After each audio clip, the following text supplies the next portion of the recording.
Happy. Wow. You know, just wow. Let me see. Let's wait for this thing to get going, and then I have to check my ZBrush to make sure that it is up to snuff. Because I'm pretty sure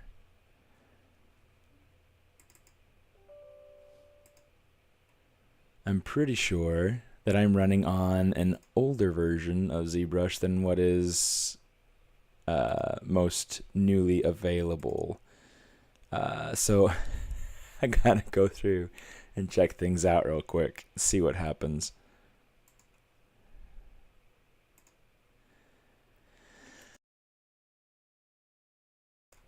But how has your week been? I am just, happy to be here. I'm going to go ahead. Let's actually change to the ZBrush Live layout. That way you guys can see the lovely background. So you don't have to just worry about looking at my mug, at my ugly mug, while I'm talking, trying to work through things. It looks like, yep, it's downloading the most recent version of ZBrush. I accept the agreement. Next. Just going through that install process, baby. Yeah. Oh, look at that. Ian and Pablo, Thomas, Ara. It was funny. So last week at Lightbox, Ara comes up to say hi, and I mean he had the mask on, but he also didn't have his iconic hat. He didn't have his glasses on. He didn't have his scarf on. So it's like there were things about Ara that weren't there, And I mean I think he might have shaved too. So it's like he was different all around. And I just couldn't recognize the guy. I was like, what? Who are you? All right, let's try this out. Open up that ZBrush. Boom, boom, boom, boom, boom. And then I've got to get my tablet connected because I still haven't connected it from last week. Good gracious. Man, did any of you go to the Lightbox? Or did you go to Adobe Max? Hey, King Crovark. How are you doing? That's a pretty stellar username.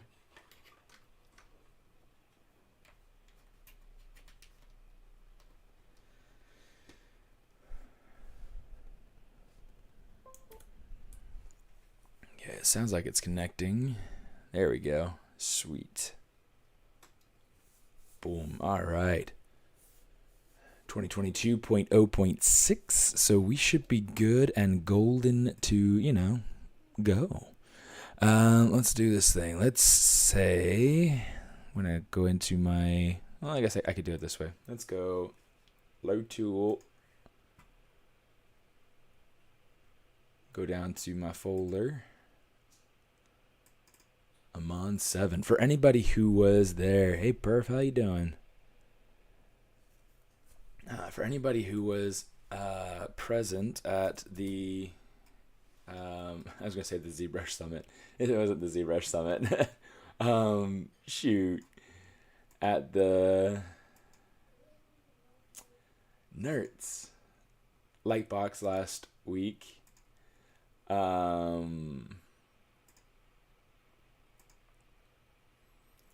What I did is I took the character that we've been working on, and Mike's not low. I promise you, it's not low.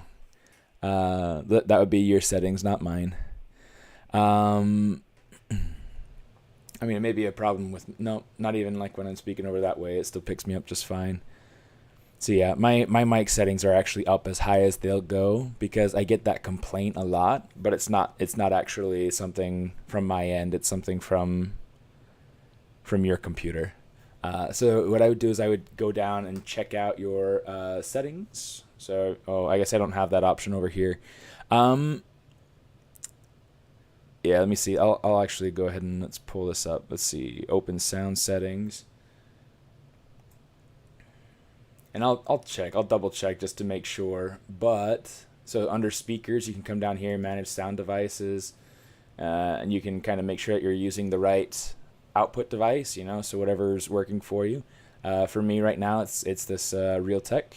So, I've got that. I'm not going to worry about testing it because I don't want to.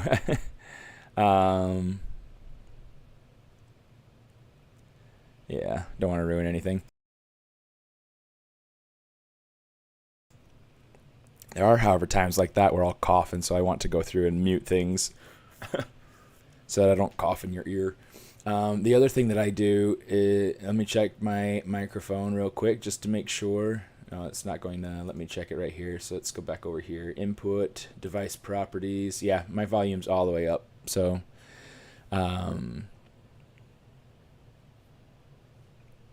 yeah, that's it's got to be something with your settings. Yeah, I don't know how to work it with an iPad. Sorry, dude. But yeah, that's yeah, I've double checked. Let me see. ZBrush. All right. Let me see. I'm going to turn off the texture on this again. In fact, I don't need a texture on this. I'm just going to go ahead and say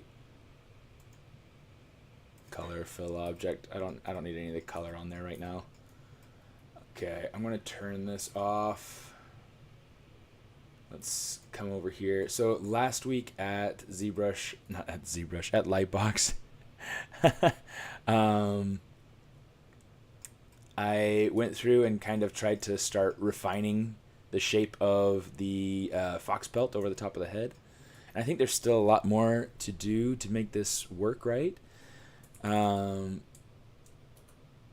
But it's definitely starting to come along and to feel much more streamlined and designed. Yeah.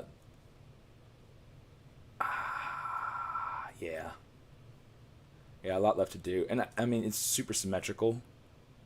At some point, we're going to have to break that symmetry, but it's good enough for now. Okay.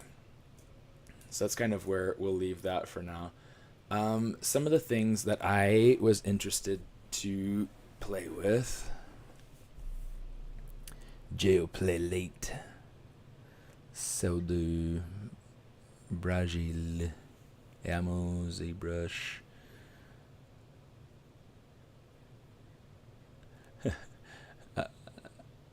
Gracias. Eu não falo português. Pero hablo español. So I recognize some of the words of what you're saying there, Jo, but minha melhor ferramenta. Oh, so talking about it being the best tool for work. Yeah, my favorite tool, my top tool for work. Yeah, I agree. Do you think Cinema 4D owning ZBrush? So Cinema 4D is just another tool. Maxon's the company. It'll lack Maya support or make it harder to use. Hopefully not, because Cinema 4D is also industry standard, but for different things. Maya is the industry standard for all production. So if there were ever a time that there were a disconnect between ZBrush and Maya, I think that the company would not do as well. And so that's one of those things that I feel really, really secure on. Like that's always going to be a thing. That's always going to be part of the what's it called? Shoot. It's always going to be part of the tool, the way that the tool works. Okay. So one thing that I was thinking about last night, I opened this up for class last night to be able to show my students kind of the work that I did at Lightbox, and especially to be able to show kind of like this fur right here, I want to do um,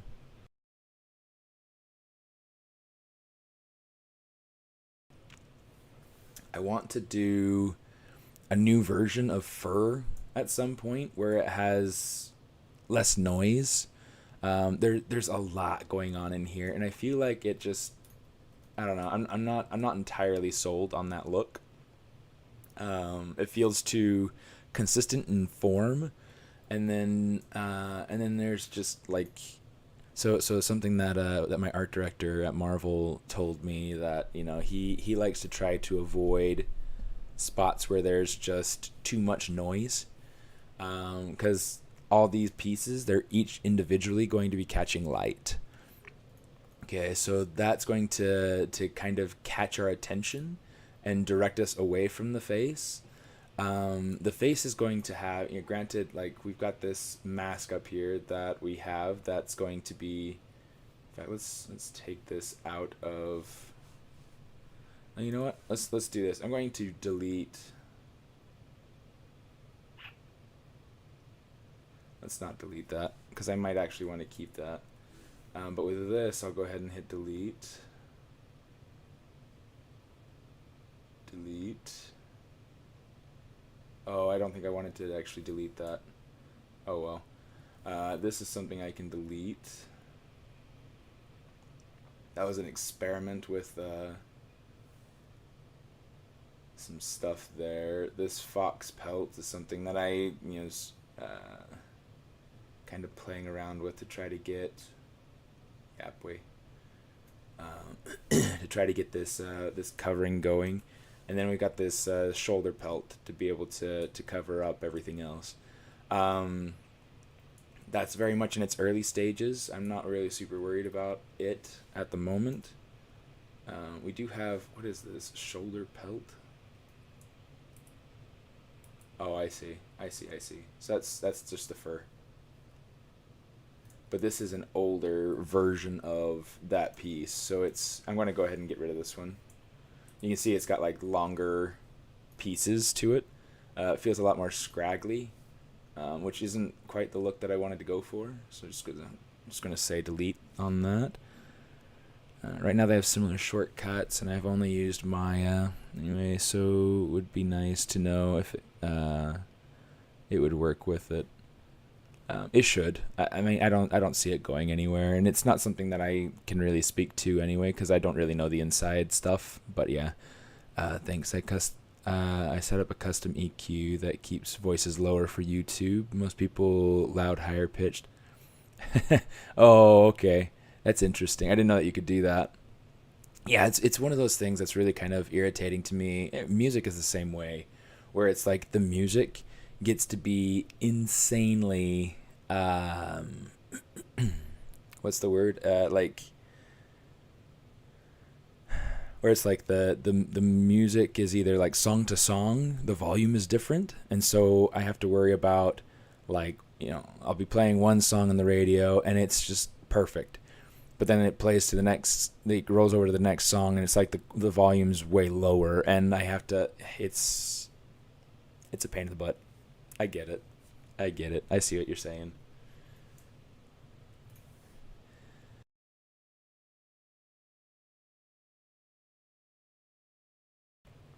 All right.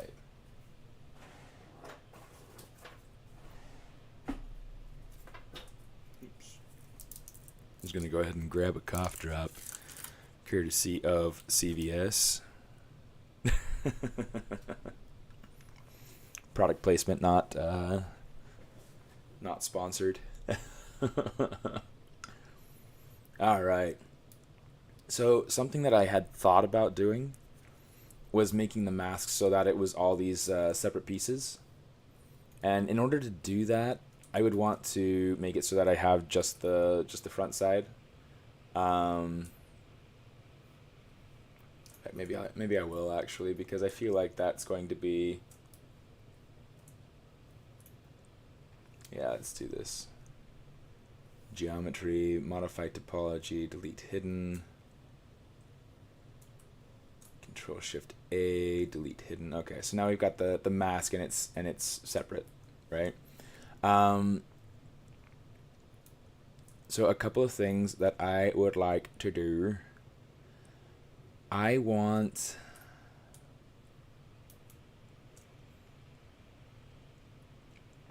if I am to go through and split this out, I want to think about the way that I want these pieces to come together. Let me see. Do you use a 3D mouse also? I have the CAD mouse that I use for work, actually.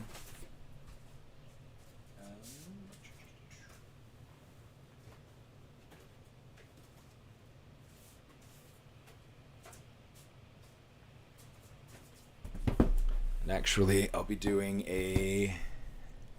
No, I won't turn on preview AO. That uses up unnecessary processing power that I just don't want to use. I don't want to kill my computer in the process of trying to kill my computer. So yeah, I use this. It's the CAD Mouse Pro. I'm actually going to be doing a giveaway on this, and this is an amazing tool. I love this tool. And then I also have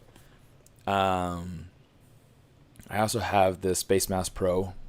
Okay, and there will also be a giveaway for this too, sponsored by 3D Connection. I was originally going to be doing it this month to be able to correlate with design challenge for masked, but it's not going to end up being this month. Because it's like we've only got like a week left, so it's really kind of short notice. And it's like I had put out my post, and apparently there were some things that the 3D Connection wanted to be able to change about the post. So yeah, I had to take it down, redraft, and so now it's like now I'm just behind. Because Lightbox took up so much of my effort.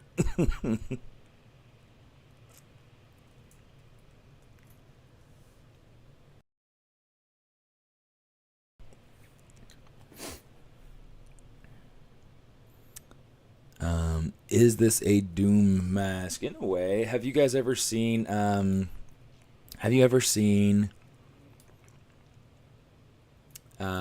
what's it called? Legend of Korra, Avatar Legend of Korra. This is a Mon, but redesigned to be like Old West. So he's got kind of like this shaman sort of vibe to him.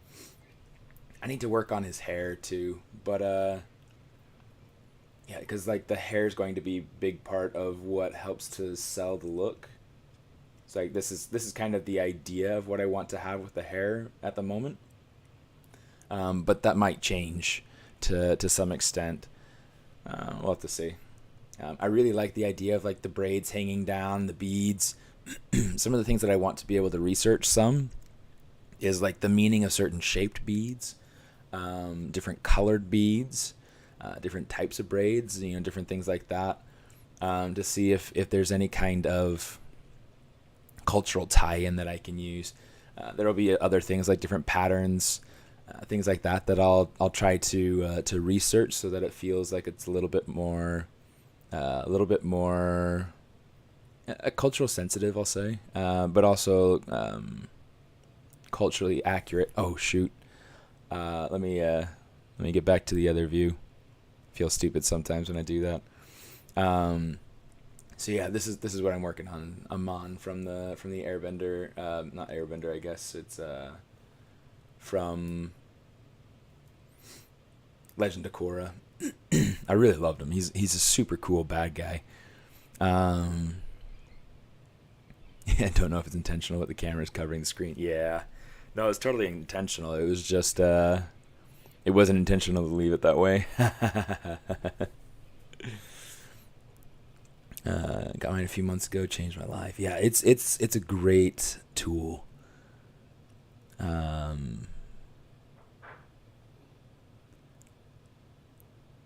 sweet that you're using that universe for inspiration. Yeah, in fact, I've I've gone through. Have you read the books? There's the Avatar Chronicle series, the Rise of Kyoshi, the Shadow of Kyoshi, and the Dawn of Yangchen. I just barely started the Dawn of Yangchen, so I haven't. I don't think I've even finished the first chapter yet, because I just started it. But it's such a cool book so far. Like, I love that series. Yeah. So one of the things that I want to do is I've got like a start on some hair. I'm going to take this hair and kind of turn it off for a minute. This is what we've got so far. How am I feeling? How am I feeling? Hey, Leonard. I'm doing pretty well. I mean, I've still got this cough that just won't quit, and it drives me nuts. But meh. Let me see. Right now, it looks like we have errors with Facebook, but it looks like it's connected at least to Twitch and to YouTube, so that's good. Let go your earthly tether, enter the void, empty and become wind. Yeah, that was such a cool point. Cool point. I forget his name, but how he's able to like literally let go of his earthly tether and just start flying like without bending. It's like, what?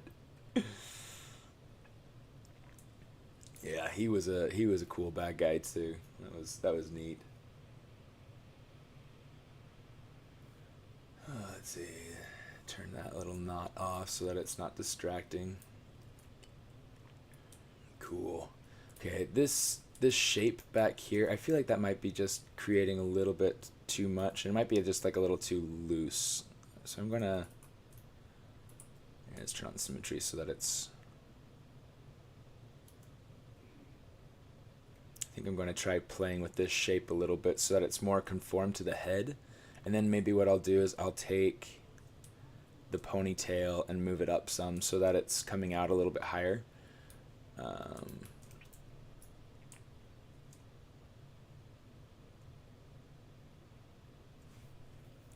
do something like this. Has anybody else signed up for the sculpt-off happening in a couple weeks? In fact, I can't remember the exact date off the top of my head, but yeah, that'll be happening pretty soon here. It's a really exciting event, and it's a really fun thing for me personally. Like, I love different challenges because it helps me to have a goal, something to. Yeah, there's the sculpt-off link. Go ahead and click through to that in chat. So the ZBrush sculpt-off, check out how cool that is, right? I love it. It's going to be super neat. The idea is to create some sort of sculpture that fits into the display scenes. Okay, and then we have like so many different themes to be able to go off. Let me see where the rules. Sculpting prompts. This will get you.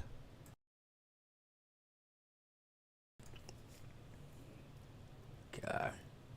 So here are the 6 different scenes that you could use. This one's from Rome, like based off of a little display inset from Rome. This one's from Florence. This one's also from Florence.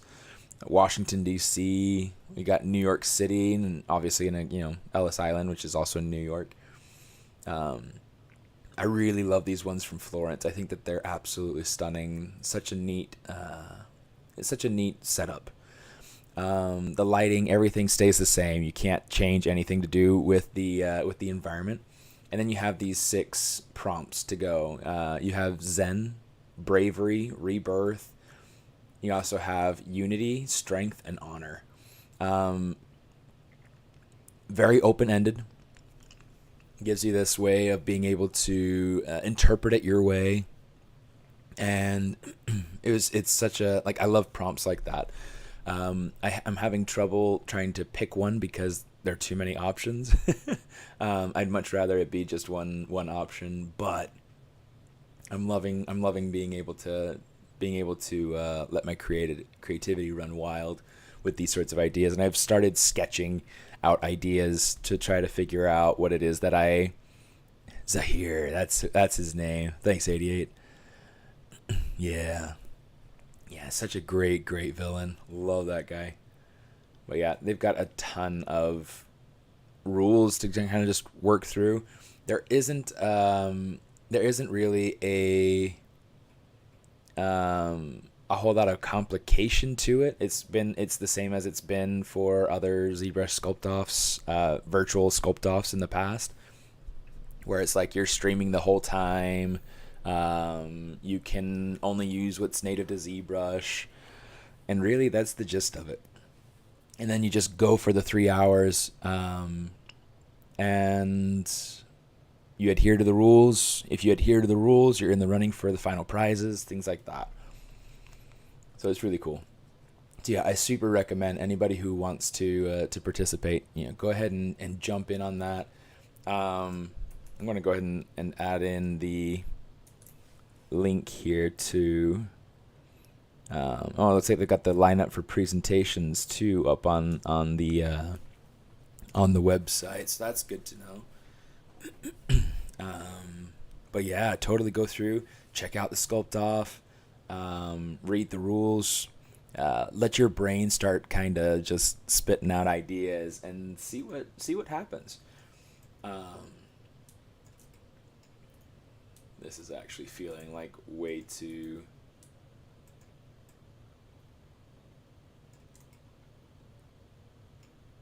Maybe what I'll do is I'll actually make this like a smaller ponytail. I don't know. And maybe that's something that I need to just research and try to find out. See if there is like different hairstyles that mean different things, and I'm sure that there are.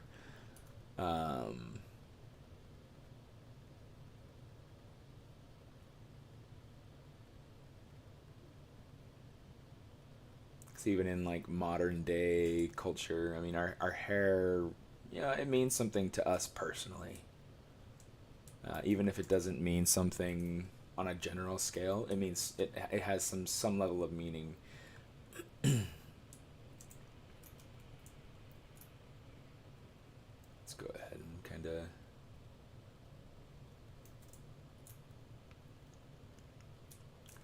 In fact, maybe what I could do is I could look up the brother from Prey. Have you guys seen that film yet? I forgot what his name is. Oh, he has his hair down pretty. Well, at least in that image.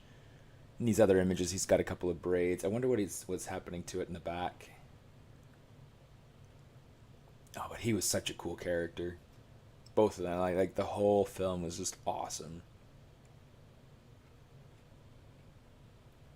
Let me see.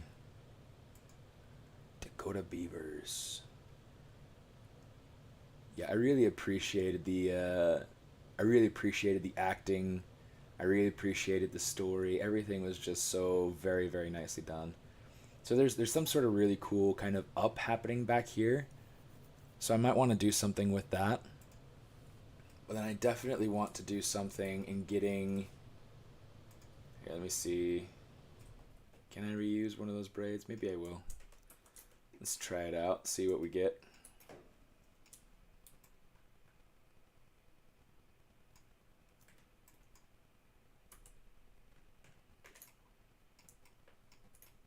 No, I don't want that. Get rid of it. What's this? Okay, turn that off. Okay, that should be good. Delete hidden. Okay. Subscribe to movie for that, or subscribe to Hulu for that movie. Yeah, dude, it was good. It was good. It was tense. And actually, it's my first introduction. Is the first time I'd seen any of the Predator Prey, Predator films. Um, a lot of people at work gave me some guff for that, but I was like, I'm okay with it. Especially since it's a prequel. It's I felt like that was a very nicely done prequel to a point where it's like it felt like it was the original story, and like we're getting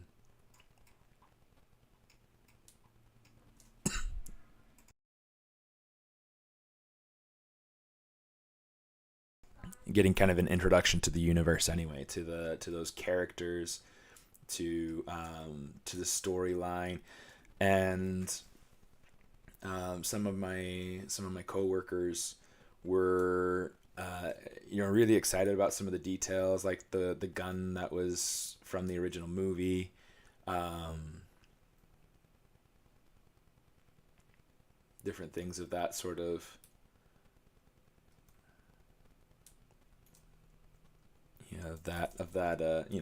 some of those cool details.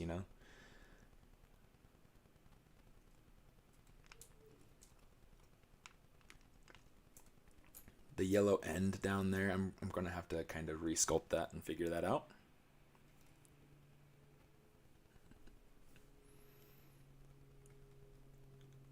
But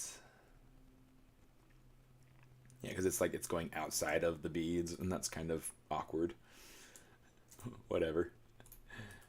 Right? Right? Right.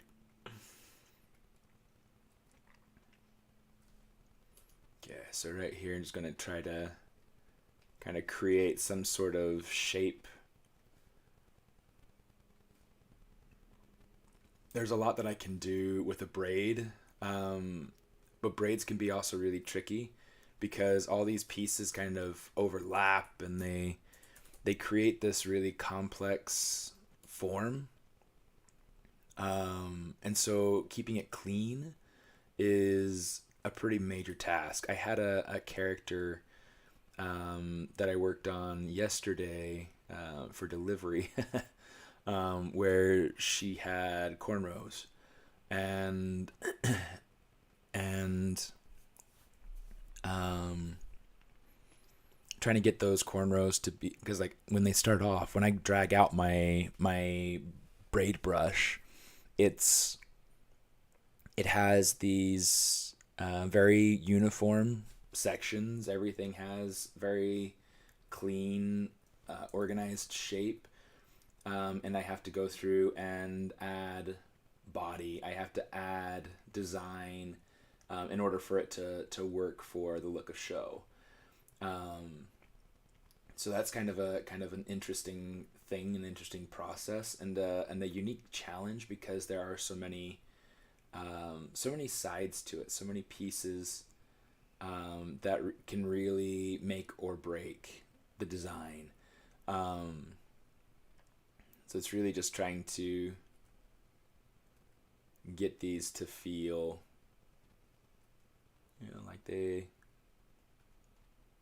like they have volume, like they have.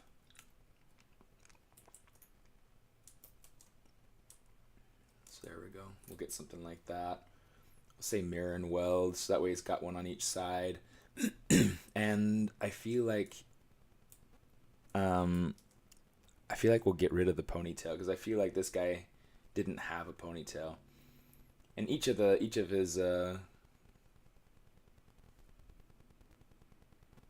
his friends, none of them had like a ponytail, but they did have like feathers hanging off. So there may be an opportunity to try to figure out a way to use feathers in a way that feels like it works. I mean, we see different types of headdresses.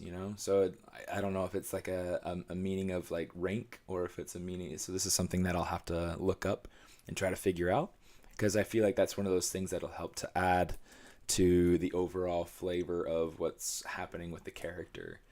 Um, let's go ahead and get rid of that. Although there was something that he had kind of like a twist up on top. So maybe what I'll do is I'll use this to kind of block that. Ooh, don't do that.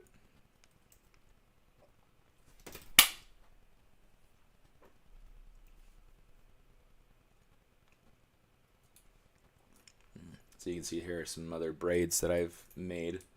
Didn't realize that I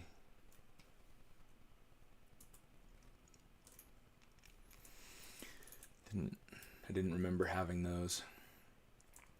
But this will work out well for me. So let's just go through. Dang it. I have no idea where these bugs come from. It drives me nuts.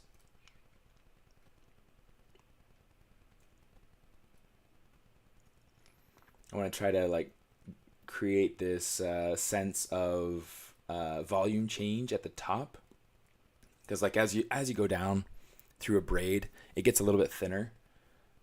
So I do want it to kind of start off feeling a little bit thicker than especially thicker than the base, and then to slowly get thinner.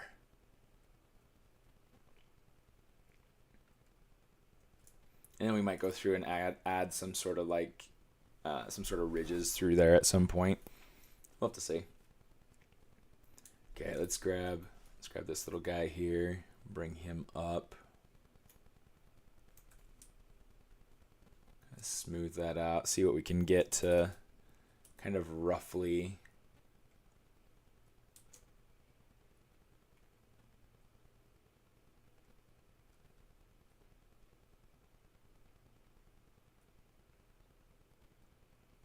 get that idea in there.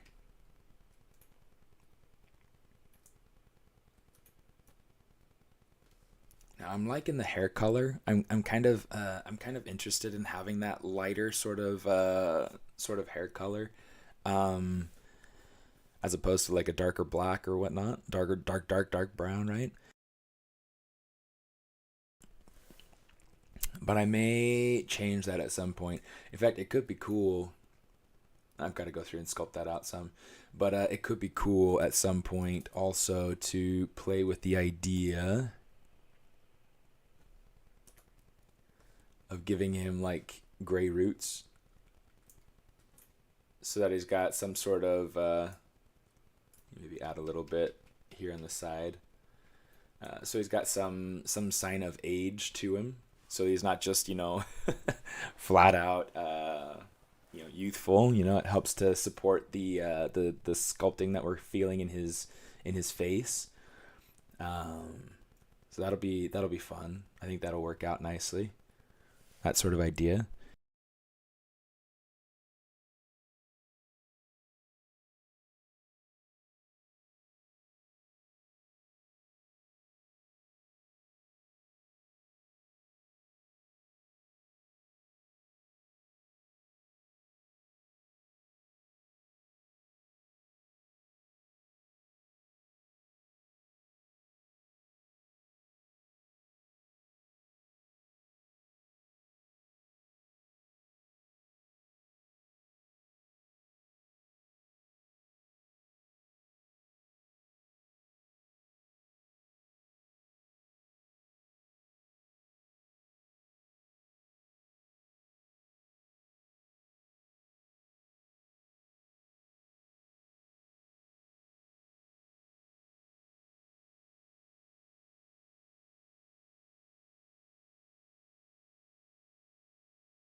Sure. Shoot, I hate when I do that. Yeah, because like whenever I have to cough, I need to just make sure that I'm not coughing in your ears. Yeah, so one of the things that let's go back and kind of backpedal a little bit. One of the things that's really cool about Dakota's okay, back up even further. At Marvel, one of the things that we try to do is try to pick out specific features that we find from people from specific cultures of whatever character it is that we're working on.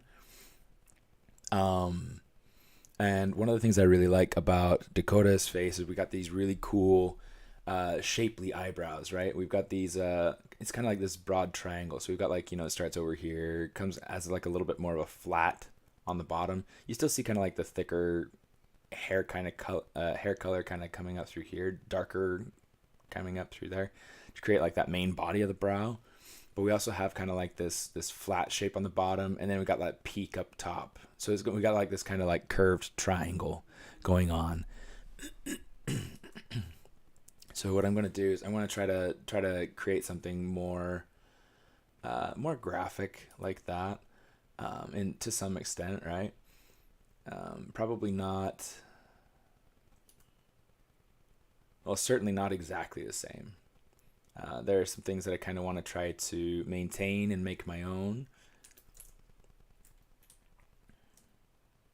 But I feel like, by picking little cues like that we see from real people, we're able to better create a connection with our designed characters.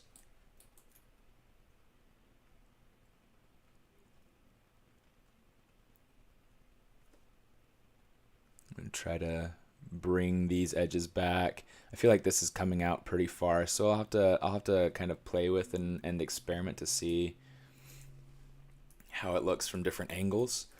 Because I don't want it to. It's like I don't like having that peak be so high. I think I might want to try to experiment with having that maybe down a little lower. Let's.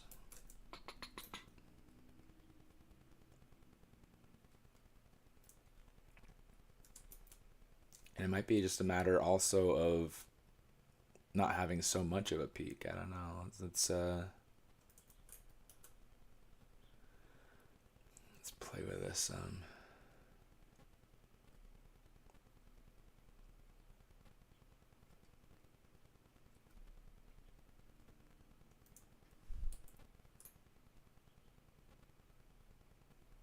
Yeah, there's always a bunch of playing when it comes to designing a character, especially if you're designing in 3D, because it's then you learn things about the character as you tumble around it, as you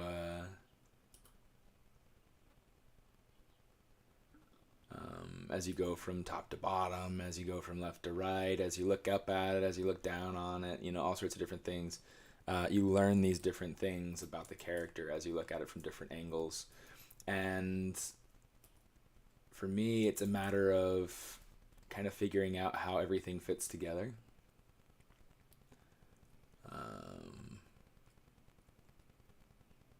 How to create a cohesive design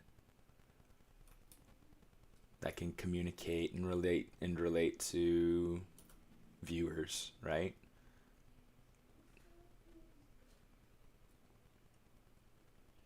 Anybody who's watching.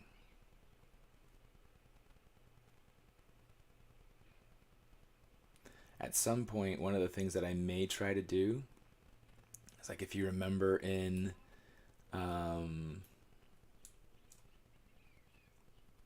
the Legend of Korra,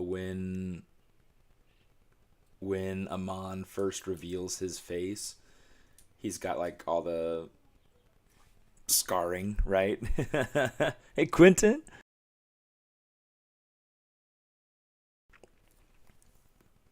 He's got all the scarring that he's like painted onto his face and everything, like a total doofus. Um, and let's go ahead and pull this down and in. Um,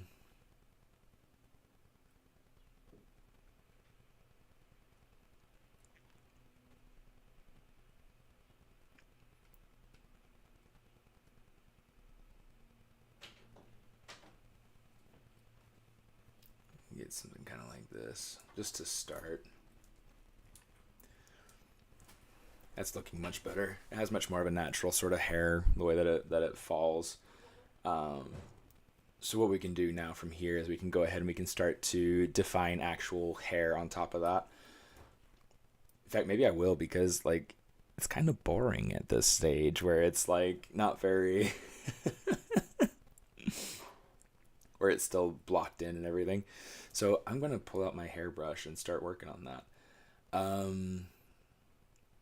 Yeah, feel free to jump in with questions if you have them.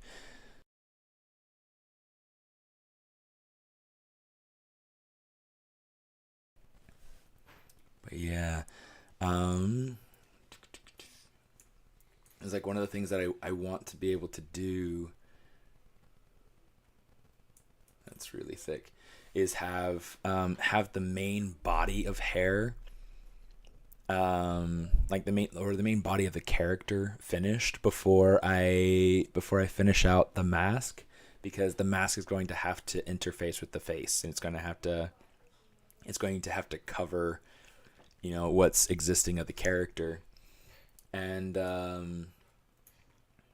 at some certain points, there may be, like in production, sometimes when you create hats and masks and things like that, you create a version of the hair that fits the head without those things on, without the mask, without the hat, without the hood, whatever it is. And then you also create a version of the hair with those things. So that way you have, you have an asset that works. I don't like fiber mesh. I have tried it, and I have a really good friend who like totally swears by it, but it's not for me. Yeah, it's definitely kind of a tricky tool to work with.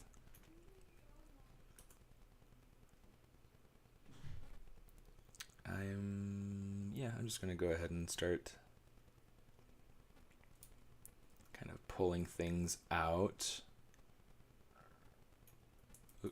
Oh, good, it did work. Okay. I was like, give me liberty or give me. Sorry, that probably really hurt some ears there. There's this fly that's it's been bugging me. Bug, it's a fly. Oh wow. But yeah, anyway, fiber mesh, yeah, it's just not for me. That being said, I have seen some people do some really crazy, cool, incredible things with it.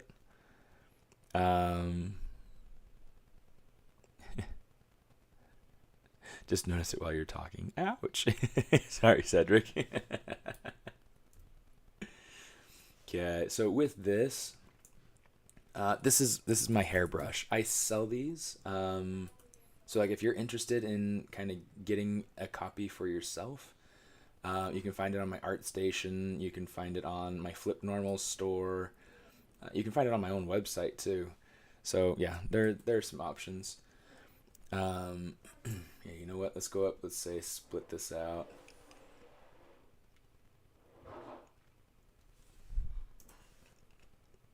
So that way we can see this a little bit better. One of the things that I like about this is that it helps me to keep a consistent kind of hair form. And then I can also go ahead and, let's kind of vary up the thickness so that it doesn't have like this consistent thick kind of going down. But it has like consistent forms. It has creasing, so like if I were to go ahead and hit dynamic, it's going to uphold the creasing there. It's going to look really slick. So one of the things I'm going to do, I'm going to take this and we're going to say polygroups, auto groups. Okay, we're just going to select this little hair down here. You see I've got multiple strands just from one time drawing out. It's really, really helpful. Okay, I've got these pieces right here that I want to kind of give a little bit of a twist to. So I'm going to bring it down over here. Make sure that's going down and into the head to help create that sense of roots and hair and that sort of stuff, right? with this other top piece, I can come along really, really easily and just kind of pull this off. Create some variation in flow. I can make this one kind of come down a little bit. And then it can come like, oops, shoot. Make it so that it comes back to be reunified with the rest of the hair. You know, however I decide to make that work. Okay, so then we have one piece. And then this can also have like a variation. Give it like a little bit of like a little bit of an up.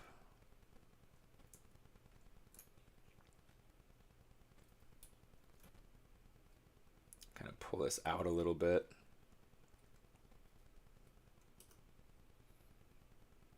Some of these shapes are a little bit too consistent, so it's like it's the same thickness, it's the same. You know, here's what we're gonna do. We're gonna grab this. I'm gonna say move by brush radius, edge loop partial, and we're just gonna kind of pull this down in this sort of way. This will help to kind of vary up my my forms. I can't remember who taught me this, but it was somebody who was watching the stream, and it was amazing. I'm gonna kind of pull this down some. In fact, maybe, yeah, let's kind of pull on that a little bit, and then we'll pull on this. Kind of pull this up some. And pull that out.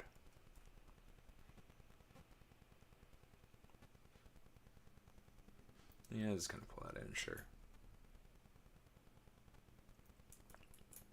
Don't want to mess that up too bad. Pull that over, pull this over. So this way we're getting like some nice kind of natural thick to thin to thick to thin sort of weaving with the hair. Okay, because hair's not going to stay one consistent thickness in each of its clumps.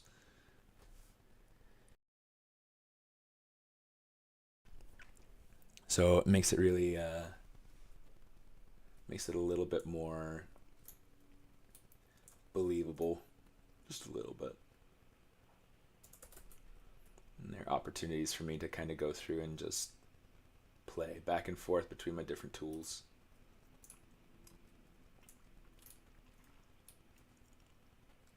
So one of the things that I'm going to do, I'm going to duplicate this. And then we're going to come over, let's say deformation, mirror, so that we have the, you know, the same sort of thing going on each side, but I don't want the same shapes, and I don't want the same, you know, the exact same anything. I want this to feel like it's got its own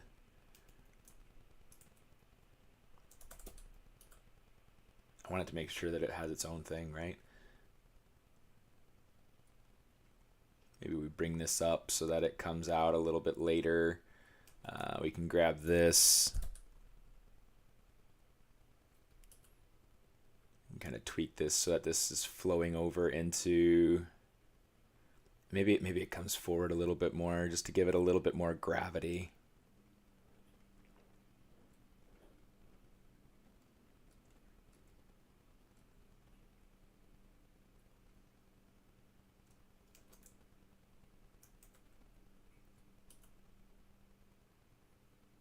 This come out maybe a little bit later too.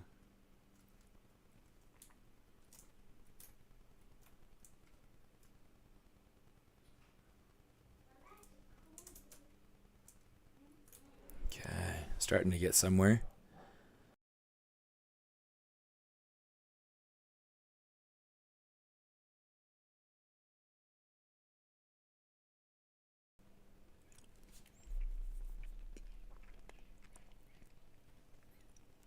Any advice for someone trying to interpret a nose shape from a 2D concept? Good luck. Golly, Quinn, why are you giving me all the hard questions this early in the morning? No, so one of the things that I feel is really important to kind of watch for is like landmark placements. So let me see actually. Let's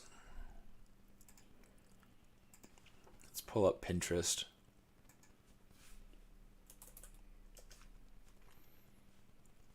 And it may even be useful to go back to Dakota.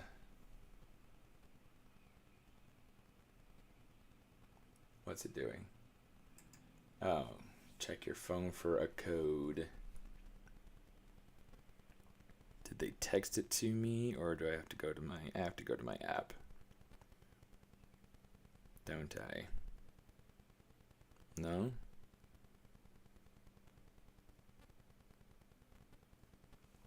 Yep, there it is.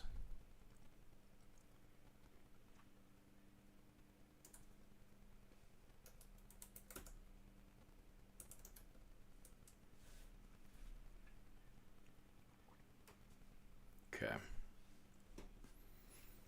Pinterest. Oh, that hair. That's a lot of hair.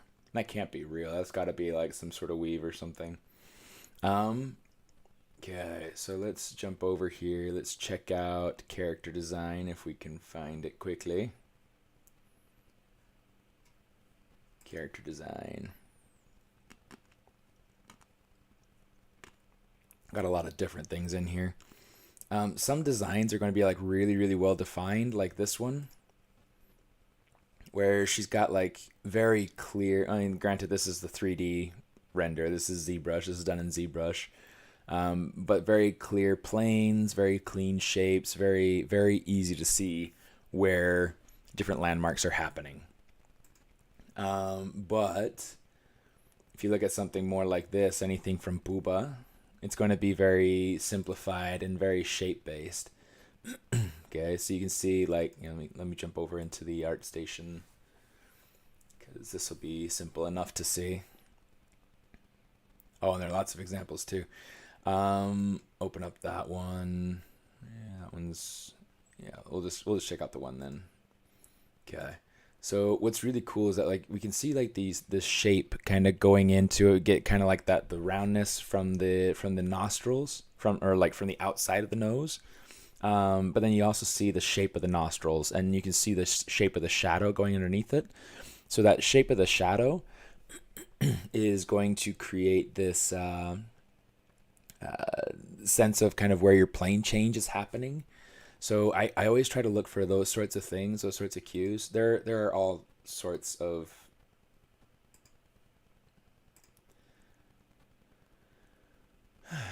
it's never easy to sign in. It's like I always have to re-sign in. Yeah, Pooba24 is an awesome artist. Great sense of design. Let me see if I can find another good example of a nose, maybe one that's even simpler than that, less defined, because there are a lot of drawings and things where it's like artists will try to shorthand things, especially 2D artists, and their shorthand, so Johannes is an example of somebody who goes through and really clearly defines their artwork through shading and through line and clean shapes. Transitions are really, really tight. Corey Loftus is another example. This is a 3D example from Ilya, but it's a really good one. Gosh, a lot of my character design stuff in here is all 3D, so it's like I'm trying to find a good example. David is a good example too of somebody who goes through and nicely renders out their forms. But let's check out this example from Johannes, because he always has the sketches in here too. Let me see how big this gets. There we go. So you can see like how he goes through and defines that plane change right there above the nostril. Let me see, it's print screen. Right there. And then you're also getting kind of like that flow underneath. So I'm going to go ahead and try to do like a little bit of draw over. Oh, it's not going to let me. Okay. Shoot. Yeah, it's not gonna let me. It's like too. So you can see like there's like the definition of the outside of the nostril and then like the inside of the nostril. And then kind of paying attention to where these landmarks of like the nose, the bottom to the lip, and kind of how these things relate. Paying attention to expression for this particular character. She looks like she's sucking in her lip, so it's like, you know, you got to think about that lip kind of coming out and being more full, and not being sucked into her mouth. But yeah, it's all about kind of finding the relationships. So where things come in relation to everything else. The forehead kind of coming straight down, you know, the way that it connects and relates to the nostrils, everything, how it kind of comes out just a little bit from where that main plane of the face is. Kind of paying attention to, he kind of hints at it a little bit with his sketching, but the way that the cheek plane kind of comes in here. We've got like the forehead, and it's like with somebody like Johannes, he's got like these really cool these really cool sketchy lines in there from drawing and then erasing and then drawing again and things like that. So you get residual lines from where he's gone through and decided on plane changes and different things like that. So, you know, we've got like our kind of our eye plane area in here. So yeah, looking for those sorts of cues. That's the sort of stuff that I try to look for. It's super helpful, and it can be kind of tricky to get accustomed to, and trying to look those things out. But it's super helpful. And so trying to decide on those sorts of landmarks and things for, you know what? I just had an idea for this guy right here. I'm going to take this hair and blop, but then I'm going to use this. Sorry, I'm like scatterbrained sometimes, but people love me anyway, I guess, you know, they tolerate me. Tolerate the scatterbrainedness. Okay.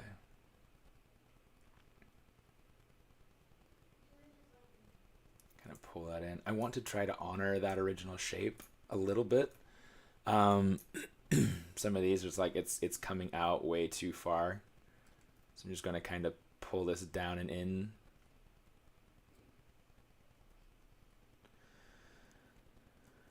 Let me see.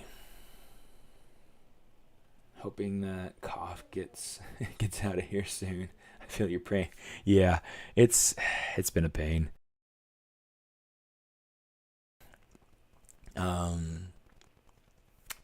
It has been getting better though, and that's been nice. For lighting, think BRDF. I actually don't know what BRDF is. What is BRDF? Bird. I probably actually have heard it before, and I just can't think of what it is off the top of my head. I hate it when that happens, where it's like you know something and you don't know it at the same time because you've forgotten. It's like, get gravy.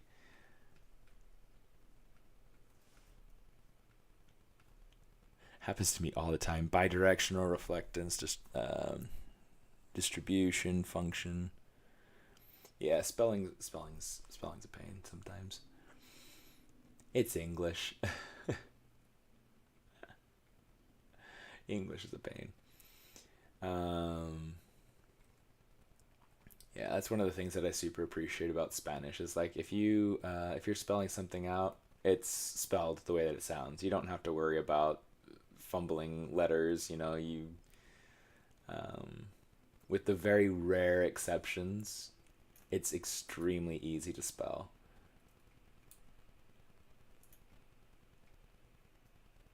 Just trying to hold more to that form rather than letting it break that silhouette so much. Because eventually, all this this brown base that we have out here right now, that'll be replaced. So in fact, we can go through and do kind of like a quick preview. That's not what I wanted to do. Not sure what this is. What is this? Oh, it's just the other one. Okay. Do a quick preview of kind of what that looks like, and you can see kind of what that's doing. You can see that it's going through the head right here, and I definitely don't want that. So I'm going to kind of, in fact, maybe I won't pull it out all the way. I'll just pull out this, we'll use that Z modeler trick. Kind of pull down that bit there. Have that come out so that it's sitting on top of the, oh, I hate when that happens.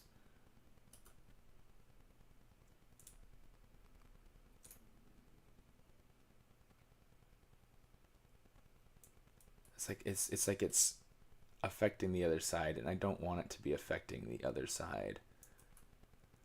Okay, get the mask out.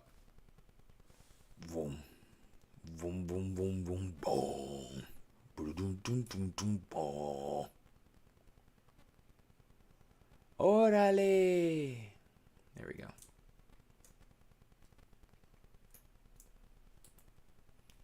Yeah, so we get something like that to start off with. I don't like the line that this is following, so I think what I'll do is I'll take this edge and pull it down some. Because I think that having this where it is kind of a pain, actually. Let's turn off, turn this to do nothing. And then I'll probably change the face actions to do nothing as well.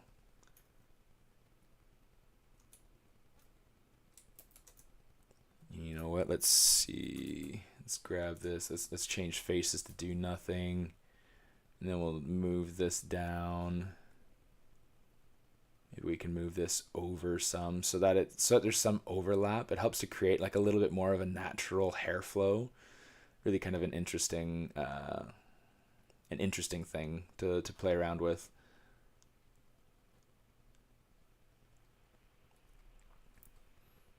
Okay, once I establish this front piece here, this is where I feel like things start to progress a little bit more quickly, because I'm trying to establish kind of a sense of body, a sense of what's it called? A sense of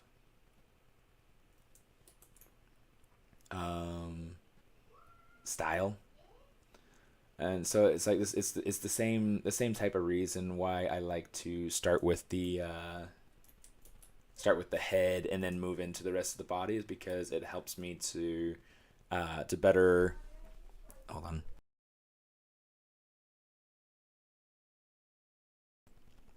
Helps me to better establish a sense of style, a sense of character and consistency. Before I get into creating an entire character, which, you know, if I don't do it before I start to create an entire character, I find that I'll often be noodling more than I have to. So by doing little test sections or doing kind of proof of concept sort of stuff, it helps me so that I can better prove a workflow, or, you know, work out some questions or other things like that.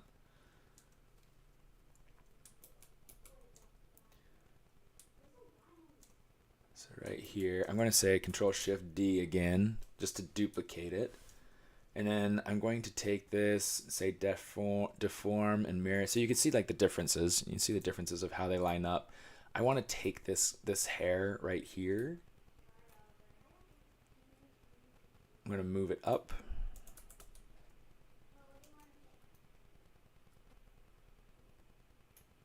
And kind of start moving this into place so that it starts to starts to follow the shape of the head. Part of what I'll end up doing, and this can kind of get varied up at some point, however I feel like I would like for it to be varied up. But one of the things that I find helpful is kind of just getting things placed and then using things like my transpose tool to finish twisting things into place. In fact, this, and like what we did with this side, and kind of using the left side of the hair, duplicating that, bringing it over to make the right side, the second piece on the right side here. I'm going to do the same thing with the left side, or sorry, the right side, and make it over to the to the other side. This should hopefully allow me the flexibility that I need to start to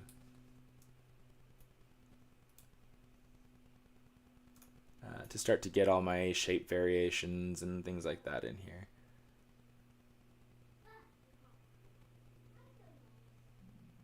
Okay, something like that.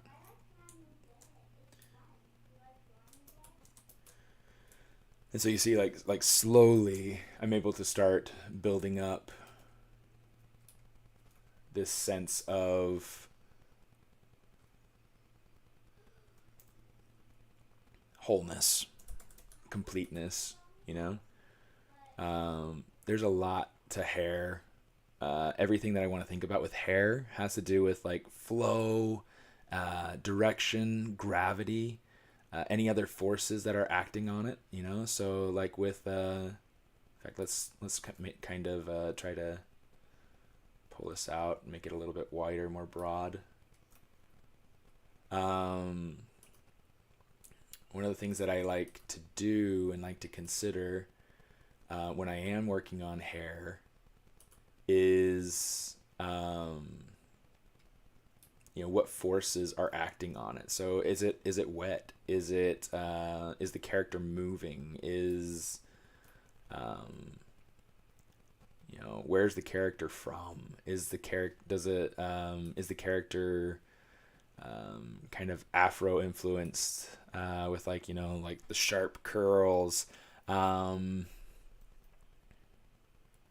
the character come from a place that has really kind of flat level hair?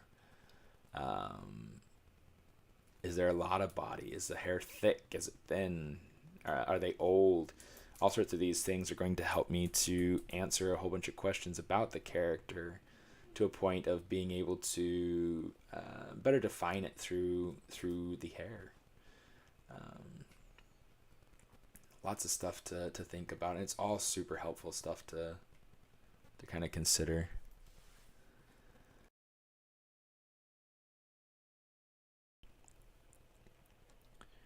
See, how long would a character like this normally take you? I always wonder if I'm working too slow. So it kind of depends. I've kind of gone through this character in stages where it's like I was working on him and then I stopped working on him for a long time. So it's kind of an interesting question. There will be times where let me go through and kind of merge things together.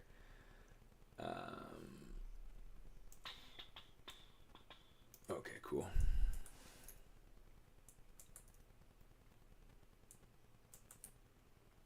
So I've got those pieces merged together.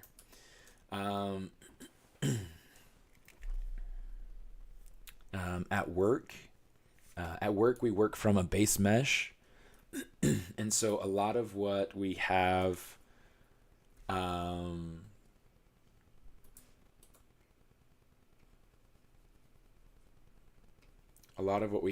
kind of like we have to try to get the character's body nailed in a certain amount of time, and then we have to try to get the clothing working within a short period of time, etc., right? So it can vary, but a lot of what we try to accomplish comes in like as quickly as possible. Um,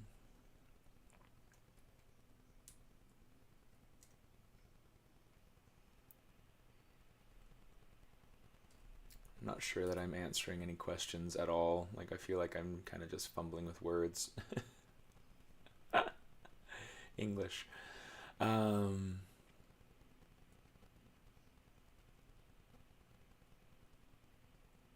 yeah, it gets to be kind of tricky sometimes.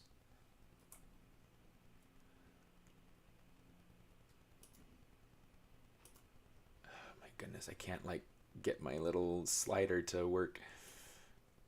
I had the same issue at Noman last night, but it wasn't necessarily an issue of user error. It was that the tablet is old, and so and like the cord for the tablet was old, and it was kind of, I don't know. It's always kind of hit and miss with public tablets, I'll say. Um,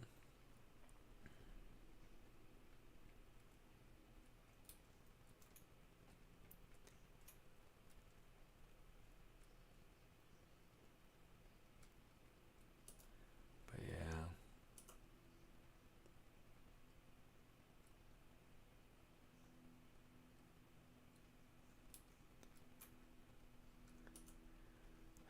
It's always kind of tricky.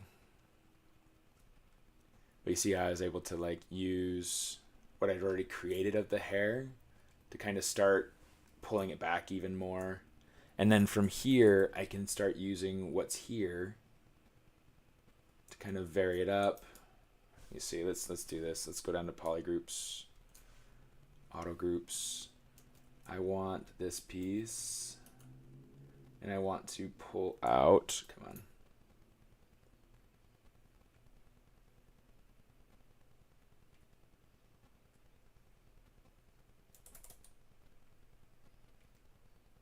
Had the wrong move brush activated.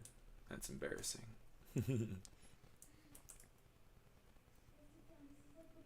Okay, this little corner right here, this is something I want to pull out. So I can get a better control over the shape that's happening on the inside here, and kind of fill in that hole.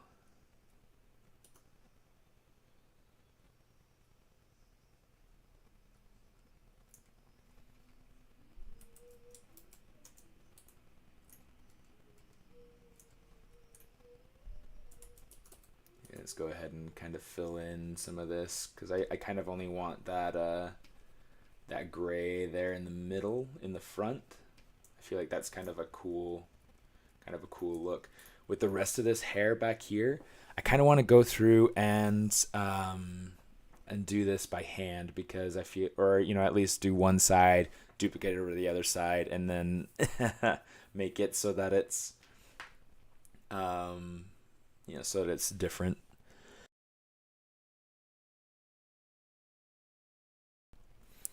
So yeah, sorry, I got a little distracted, I guess, working on hair. So to answer your question a little bit better,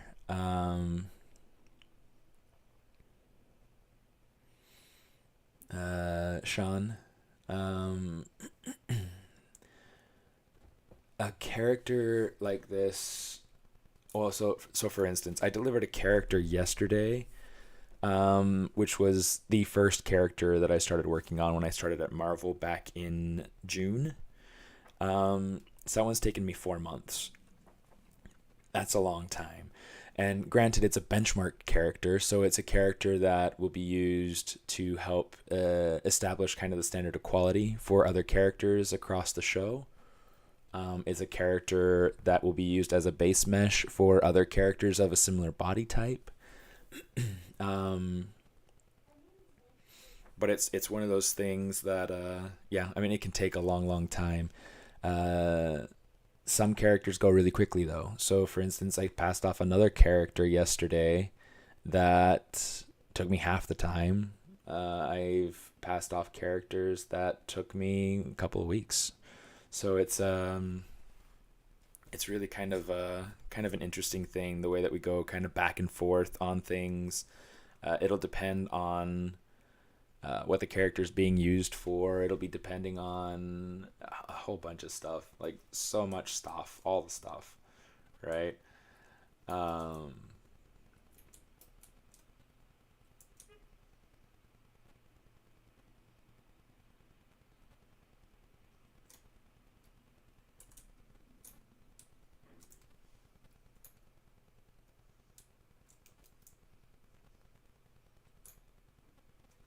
okay, I'm going to do something like this, and then I'm going to split unmasked, because why not?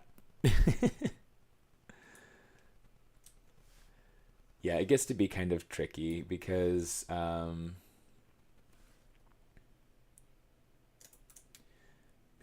there will be characters that'll take longer than others, and it really depends on the studio environment, what they want to be able to get out of the character. If it's a really like main character, then great. um, but there can also be a lot of noodling that happens when you're trying to pass off a character. So there's a lot that kind of goes into these sorts of answers that I'm not entirely always sure how to answer. um, Most of the time they're trying to cut budget, and they're trying to make sure that they get what they need as quickly as possible. So they'll try to limit revisions. They'll try to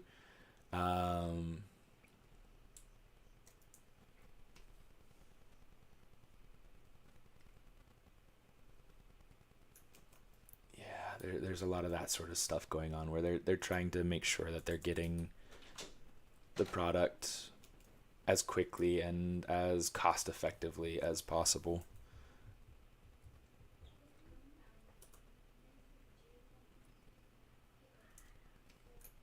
Let's go ahead and kind of start to level this out some.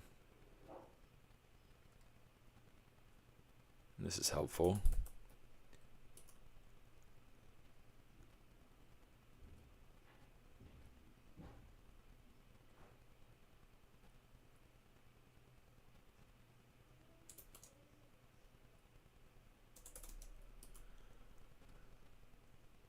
Oh, you know what? Got some extra stuff in there. Is that the... Oh, that's an extra little piece in there. So let's bring this to the other side so that we can, or maybe let's just delete it altogether. Yeah, let's just delete it altogether. So I feel like it's not quite necessary. That little blue guy in there, I feel like that's fine. I'll keep that. I feel like that's helping to fill in negative space. I feel like that's helping to fill in negative space. Okay, gravy.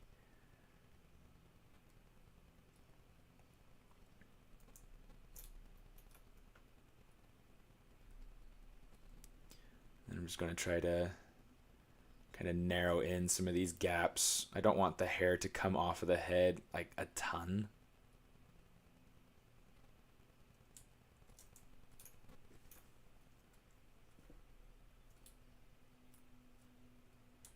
I feel like this is definitely breaking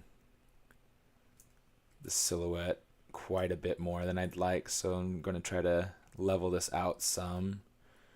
The shape, I'll like rely on the shape of the hair itself, the ridges that it contains, to be able to contain or create interest. Otherwise, it's going to stay fairly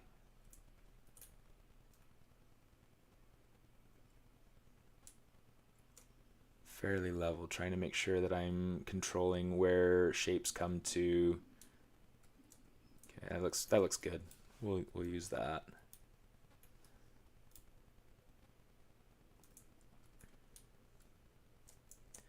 Control Shift D.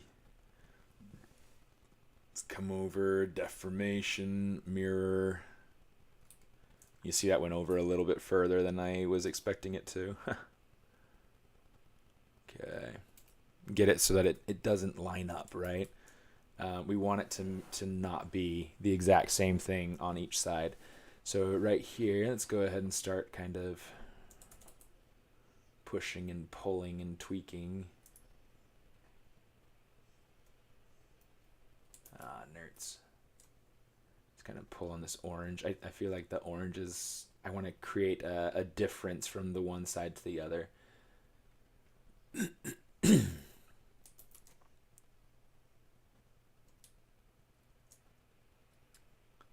Cool. And then whatever happens with the hair at the back, that'll kind of resolve into whatever ponytail bun thing that he's got in the back, so whatever knot. You guys can probably see that a little bit easier than I can. I've got like all this light coming in at me from the outside, and it makes it hard to see the screen. Okay, let's see. Okay, let's go ahead and merge these down so that we have that all that as one piece. Okay, I'm liking how that's looking so far. I definitely still have to go through and get the hair from the side of the head. Let's kind of see with our block in. Yeah, so the hair kind of comes forward pretty far. I'm curious. I've got an idea. Let me try something. This is going to be kind of a funny thing to play with, but I feel like this will work. I am going to say,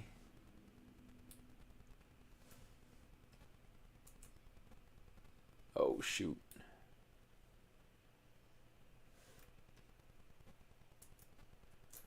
Something like this.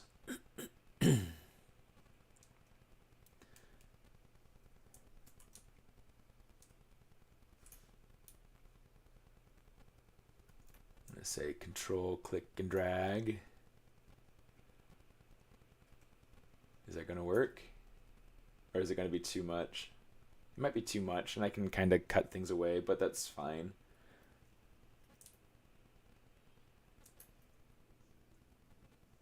You know what? I want this to go to the other side. Let me try this instead. And then let's use the rotate tool. I'm going to kind of hold Alt. Oh, that's move, sorry. Rotate. Hold Alt and kind of use that end, and that'll help to kind of turn that piece. So now I've got all this hair that's kind of coming from this root, and it's going to flow backward. So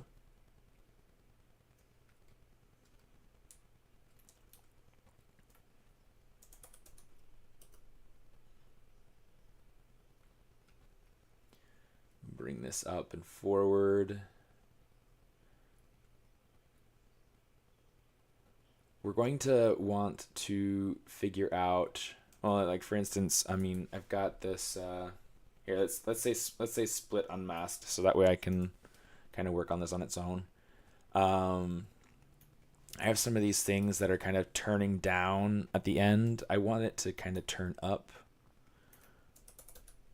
to kind of get a sense of like the gravity in the middle, and then being supported on the ends, supported on the front end by the roots, supported on the back end by whatever knot's happening back here.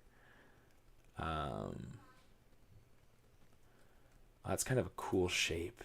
Found that by accident, like entirely by accident, but I really kind of like this, how it kind of like comes out, flows out to here, and then it kind of flows back. I like that. I like that. And I'd be hard pressed to find anything that I like a little bit better. So here's what I'm going to do. Let's go ahead and turn this off.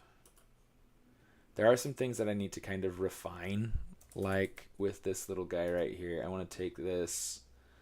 Oops, not that one. Please, not that one. Not there. Okay, and let's grab this guy. Let's kind of pull it down.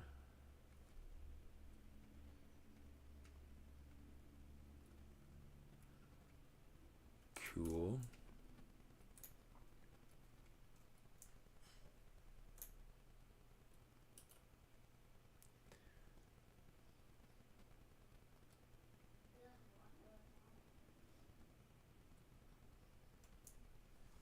Cool. I've only got about 20 more minutes that I'll spend on fiddling with Amon's hair here, and then I want to go have a Saturday. Hopefully you guys have some cool plans too. What do you guys have plans for today?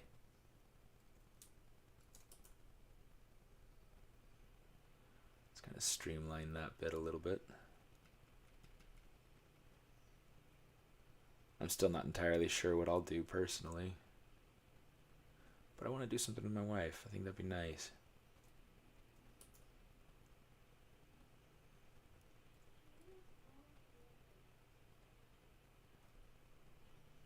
Here, let me see if I can get this to have a little bit more variation.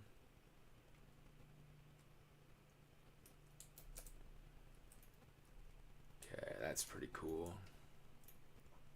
So now, since I wanted some of this coloration down in here, I'm just gonna kind of bop like that.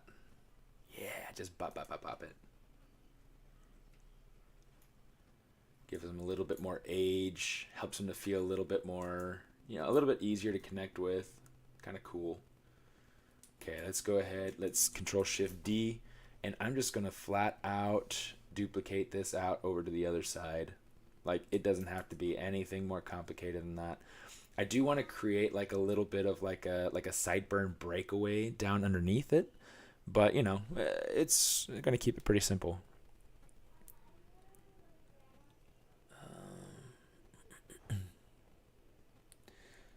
Normal timetable for a character, due of the day, for clothing or a week. It depends. It'll depend on the complexity. Most of the time, clothing will take a little bit of time because you got to think about how it interacts with the form, how it upholds design principles, and shape language, those sorts of things. Hey Zed, how you doing?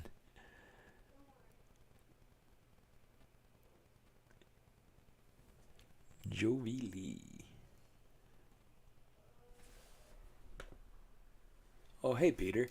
Your username was coming in like super dark right here, so it's like I couldn't read that. It's kind of funny. Kind of funny, just kind of though. So the hope at some point, and maybe I'll do it with the character as he stands. Um, the hope is to take him over into Maya while this is saving. Take him over into Maya and start to develop my shaders. Start to develop the look dev of the character. So, I mean, granted, a lot of these things will probably end up being a little bit different. Um, there will likely end up being some.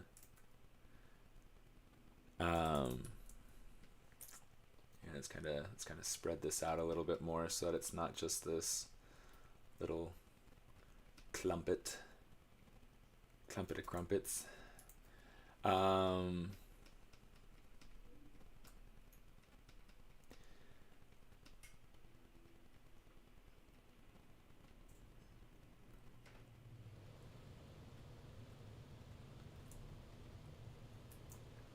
It's like it's too clustered to a central termination point, but that works a little bit better. I'm going to delete this one just because that's how we do. Say delete, Control Shift D, mirror. That'll help to fill it in a little bit better, and then I can vary things up as I would like, you know.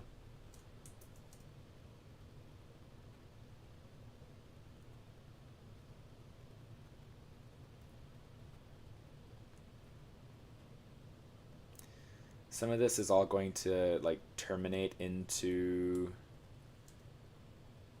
that. Well, I mean, this is all going to terminate into that bun, whatever that ends up being. So it's not a huge deal that it's all meeting here in the center, because that's going to get hidden. The thing that I want to be a little bit more careful of is that it doesn't feel symmetrical back here on the back. Because that'll be something that if we see the back of the head, that would feel very obvious. Okay, let's go ahead and kind of give a little bit more gravity to this.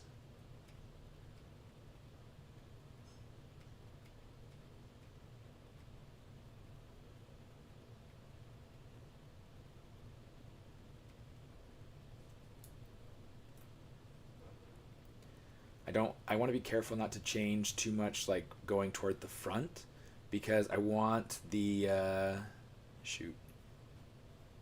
I want the silhouette of the hair as it goes around the side to stay as it is. I really quite like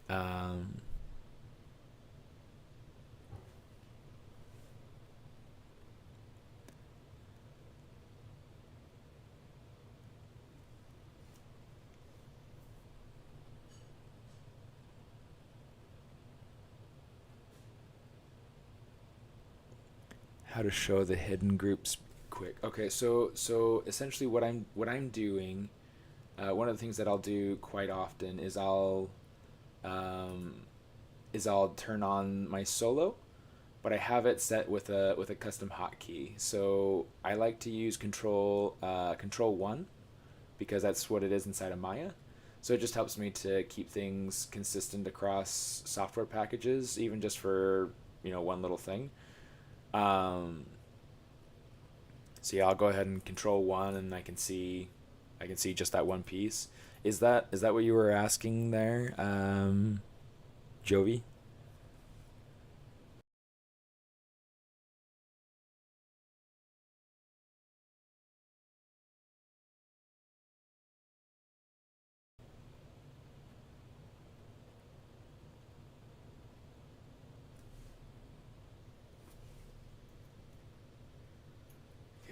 So we've got that going on. I'm liking that shape.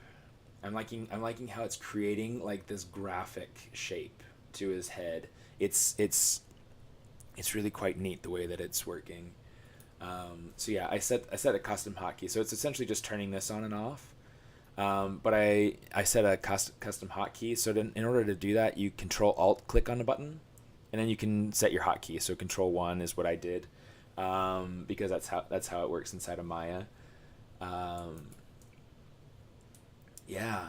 Hopefully that answers the question.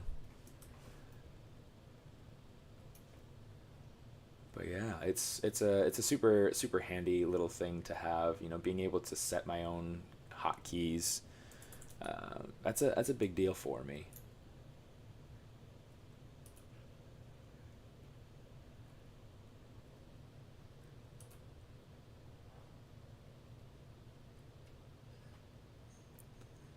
Try to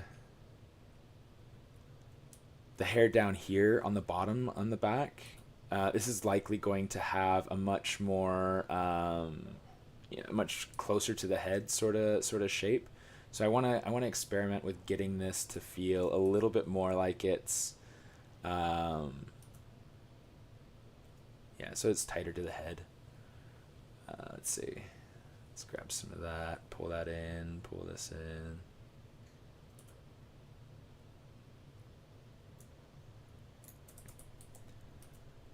Use some of this, pull this up, pull this up, pull this up. And there'll be some opportunities for hair to kind of break silhouette and for it to create unique shapes and things like that. Oh shoot, don't do that, please. Don't do this to me. Come over here and try to kind of unify some of this.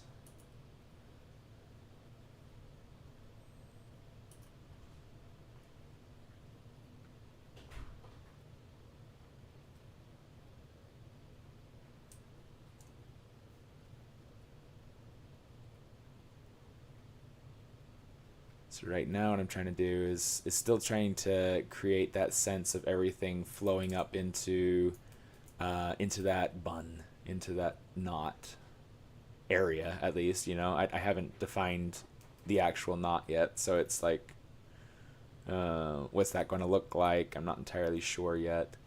I might have to go through and rewatch Pray so that I can figure that out. Let's go ahead and kind of pull this over. And this will help to kind of change up my symmetry so that I'm not stuck with like a perfectly symmetrical piece.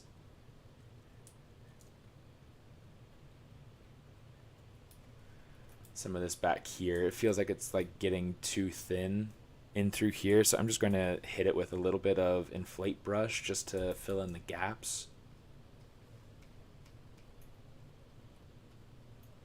And because I have creasing, it's kind of honoring that sort of stuff and keeping everything looking pretty dandy. Get that kind of filled in just a little bit so that it feels a little bit more as it should.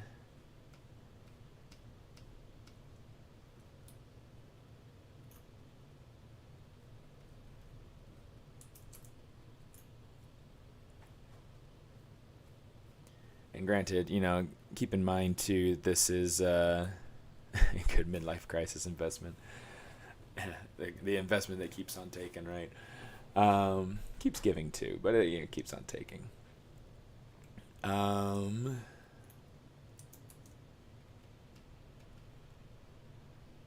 kind of take this out to fill in.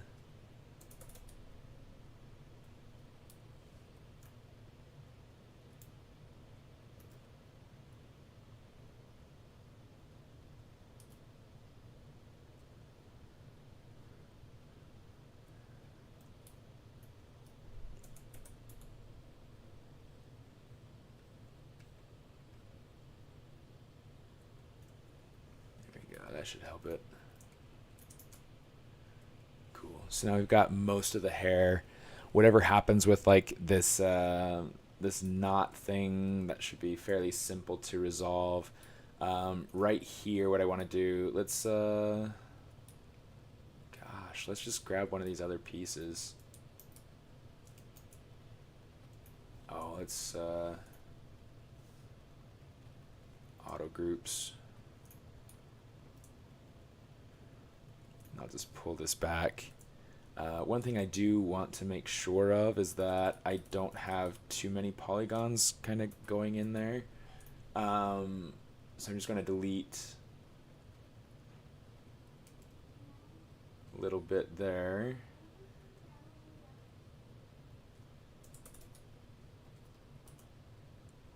Okay, so you can see I still have like plenty of geometry on that piece.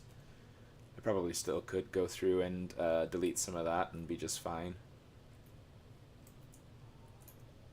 I'm not sure that I'll worry about it though.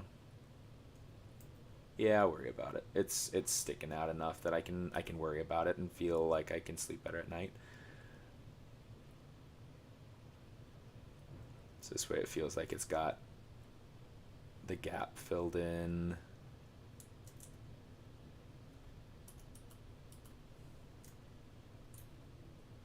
Delete hidden. And we just kind of pull this down and fill in that gap.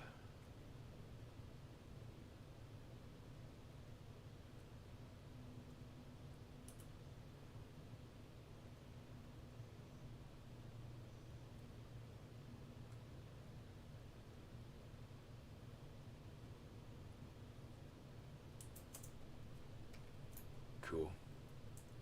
That feels a little bit weird. So let's try taking this and maybe making it so that it curves off to one side more strongly instead of cutting down the middle. And that should hopefully not matter a whole lot. That specific spot. I mean, it looks fine if you're looking at it from different angles. If you're looking at it from the top down, you know, it feels all right. If it works. And maybe it's a matter of taking something like this this piece right here, maybe, and kind of covering it up a little bit more or something, just to make it so that the parts feel a little less even.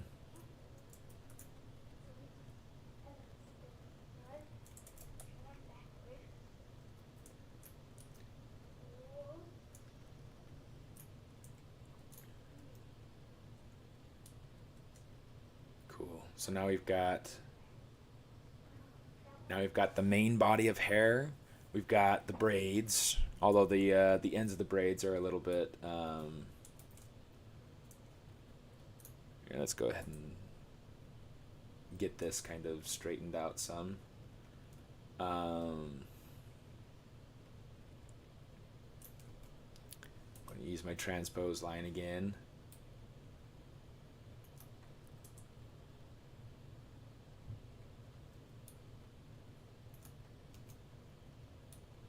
Just kind of trying to push and pull and twist and turn this little thing until it feels like it's working with me. Let's try to get this out of his body so that it's not and I also want to try to refine this shape a little bit.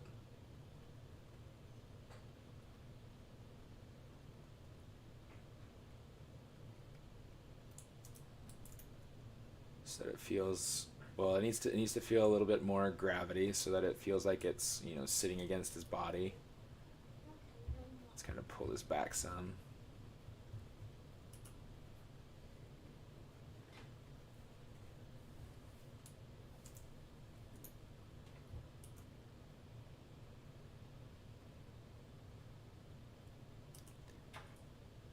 Pull this down a little bit.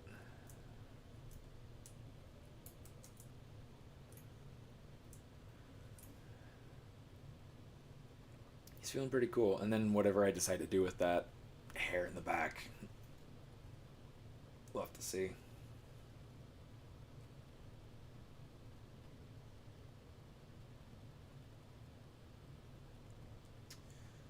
We shall have to see.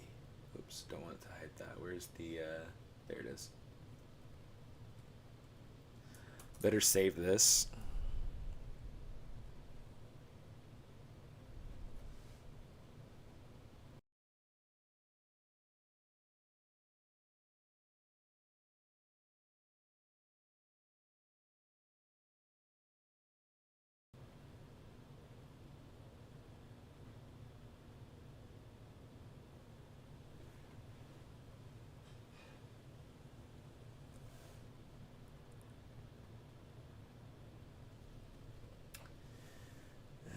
Let's save that.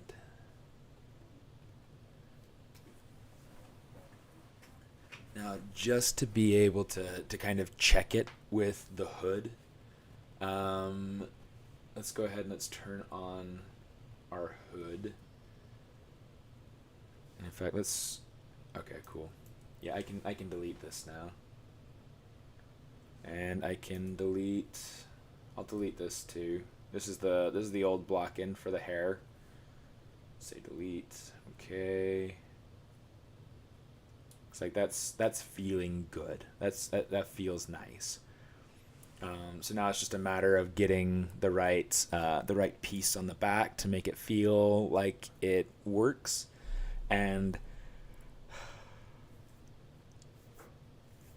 I have a couple of different options of things that I can do. I can go through and I can look at. Oh, this is going to be kind of an interesting thing. I can play with this here. Oh, but that's going to be a lot. Okay, I'm not going to worry about playing with it yet. If I merge the hair together, though, this will be kind of a shape that I'll play with. I'll kind of like streamline and fix that shape a little bit some point later. Um, but one of the things I could go through and look at is taking Amon's original designed hair. Let me see if we can find. Let's get back up here.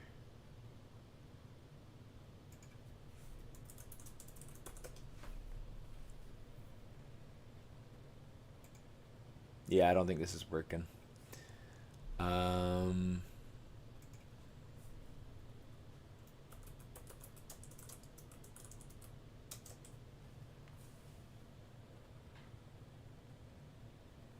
yeah, 'cause I mean it's like, oh, see, we can see that like there's his younger character, there's his older character, and you can see he's got like sideburns and everything. I don't really want him to have sideburns. Um, oh, there we go. So there he is, kind of, that's a big image, so it's kind of a pain to. Okay, there we go. So you can see like that's what he looks like, kind of normally. He's got his hair kind of slicked back. It's not really anything fancy. There's not really anything traditional to it. Um,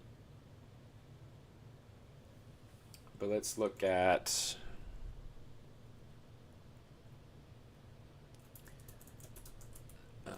Native American hairstyles.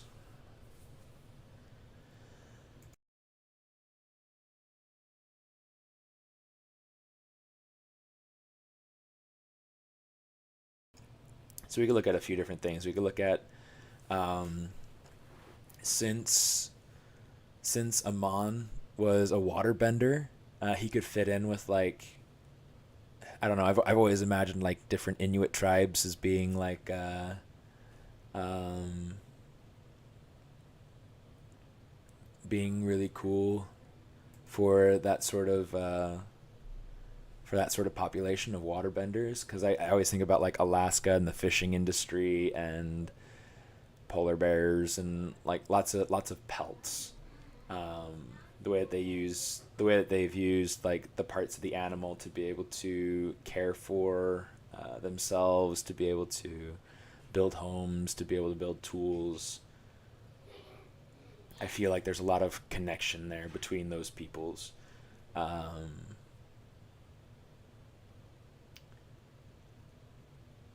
and a lot of these, granted, are focusing on like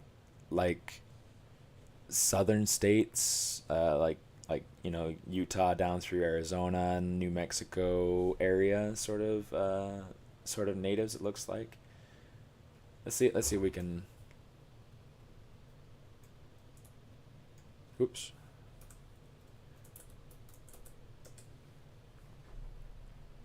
We got Inuit hairstyles. Yeah, you see, we got like even like the hair loops kind of coming in here, which is super cool. Um, even with like the men, and we were getting like some different hair loops in here. Let me see. This is kind of cool.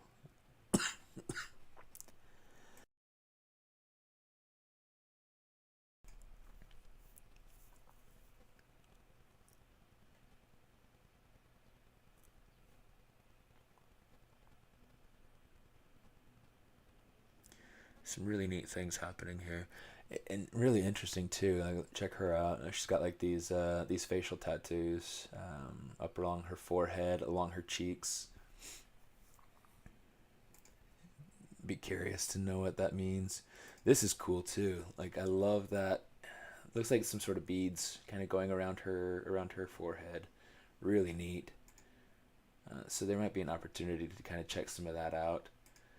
I mean, this guy, love that. That's really neat. You know what, let's go ahead. Let's save this image.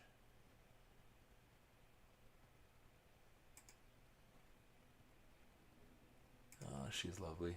I love the face shape, the eyes.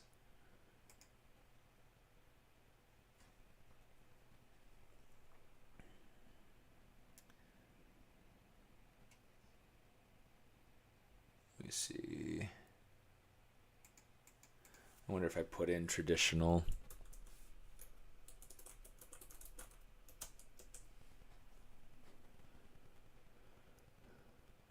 You can see like all these people trying to like tie things in with Avatar. So it's so I'm not the first one. Oh, this is interesting. Not a hairstyle that I want to go for, but it's interesting to see. And it's like, I wonder if it's like a practicality thing where it's like it's kind of shorn on the back of the head, just for the sake of being able to keep your hair cleaner, but then it's longer in the front to be able to act as like a temperature control sort of thing during the cold months.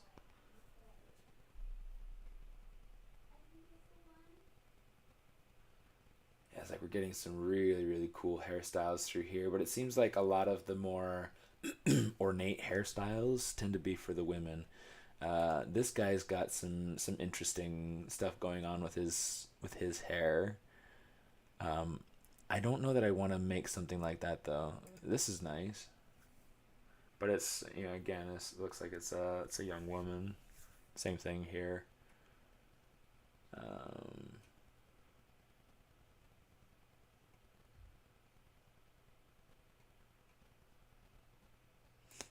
This is cool.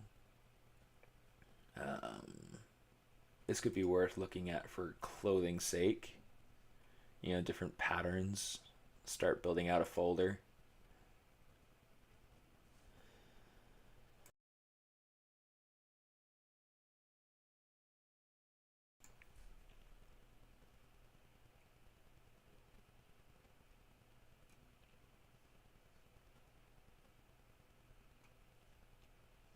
Yeah, maybe it's just something as simple as like, yeah, creating something kind of like this. I mean, this looks like it's a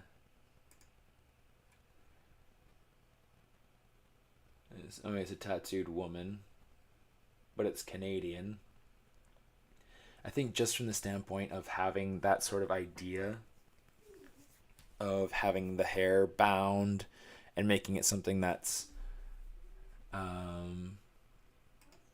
here, let me go ahead and save that image, because that's the sort of idea that I kind of want. And having those shapes, understanding that it's kind of like a double bun, where it's bound at the top, it's bound, it's bound in the middle, but it's like, it's a loop up top, a loop down at the bottom, and then it looks like it kind of like shoots out the top there, the loose end.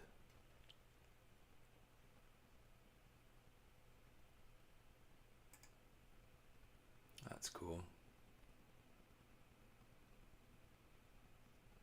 Yeah, not a tons by way of patterns, but you do get things like trim, like a trim shape here. Occasional beading, but that looks like that might be for a child. It's kind of hard to tell. It's really neat. Some of these little beadwork and stitch work kind of going into trims and things like that. Hello. Hello. Yeah, this sort of stuff is super, super neat.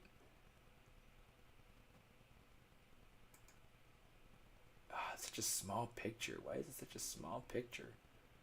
I want to appreciate the clothing in full high resolution definition. Oh, that's pretty. I love that triangle pattern along the bottom. That's really, really neat. And that looks like that's just a way that the fur, that the pelt was treated. It might be oh, that's pretty neat.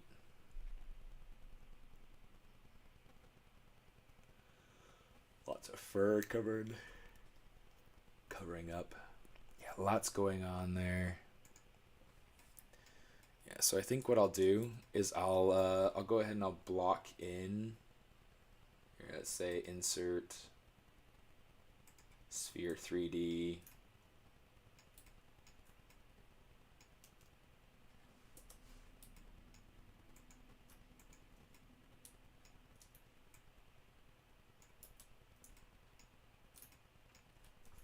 Cough time.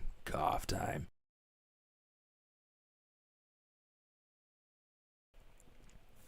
Oh, hello, Zach. Oh, hello. Yeah, so let's go ahead. I'm going to change this out for this. And I'm going to try using let's use the extender just a little bit here. Say accept, Control W. Let's get rid of our creasing. And then the other thing that I want to do is use taper to be able to kind of taper in that bottom right there. Not a ton, but enough, right? And then I'll just kind of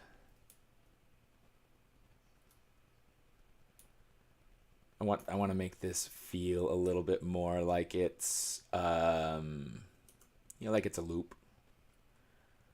I won't worry too much about actually making it into a loop quite yet, because I feel like there are other things I'd like to be able to just block in with it before I actually go about. And maybe it's a matter of just using frame mesh to be able to create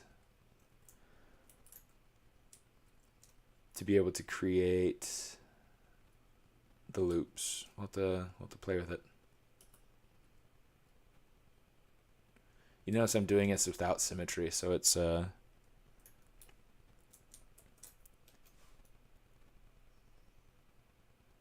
accept.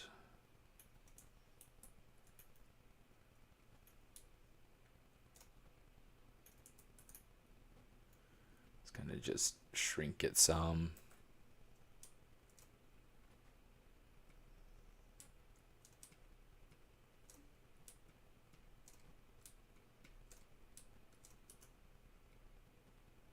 Pull this over. Let's try pulling this back a little bit.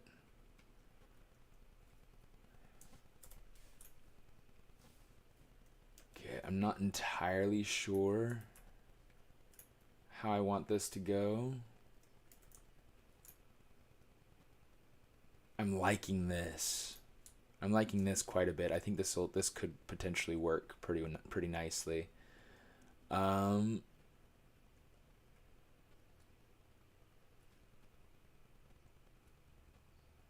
So yeah, let's kind of push this. Maybe I want to see about getting kind of a nice flow to the shape here. So it might be a matter of getting rid of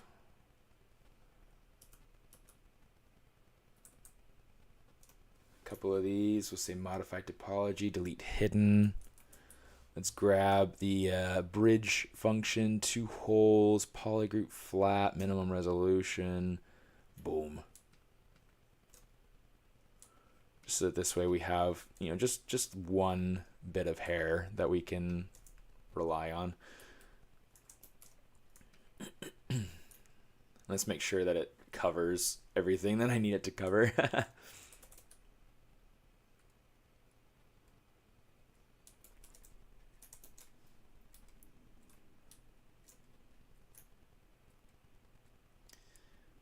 Feels like it's not quite making the shape that I want, so let's see if we can offset some of these peaks,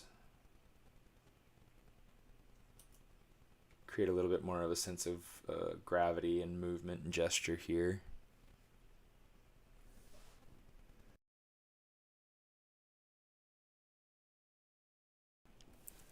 I feel like it might be a little bit too big. So I'm gonna try something. Let's see how we can just kind of shrink it down. Because I do want it to feel like it's kind of marrying these ideas of like Native American and Native Asian sort of things, like things that you would tend to see inside of yeah, I'm not going to jump into rendering at all today. I'll be jumping off here in a few minutes. But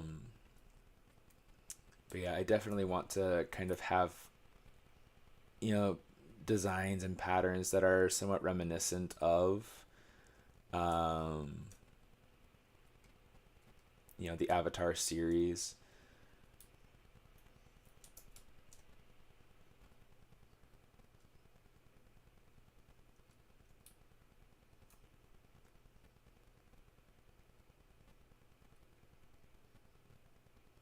See if we can get this to terminate in a way that feels pretty all right.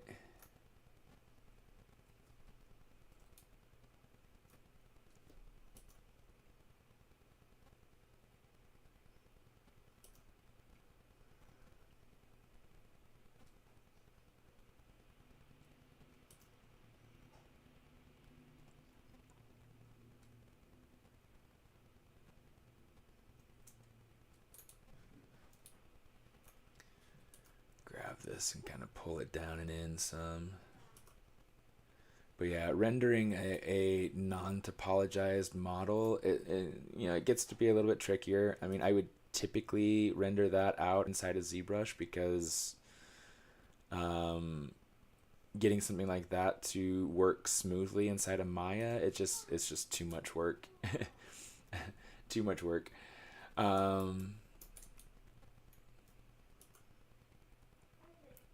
However, it can be done. You can go through and you can decimate it so that it's lower resolution. You can get it so that it's a little bit nicer.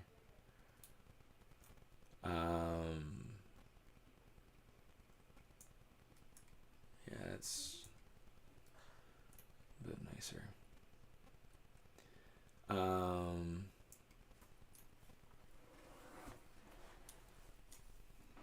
We'll call that done for now. But yeah, the big thing that you want to be careful of is that, you know, because if you have a mesh that has a ton of topology to it and you try rendering it out, it's going to take longer to render. You can take it over into other programs such as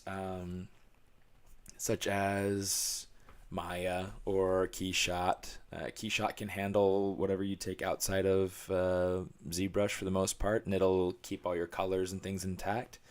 And then you can change your materials and things like that as needed.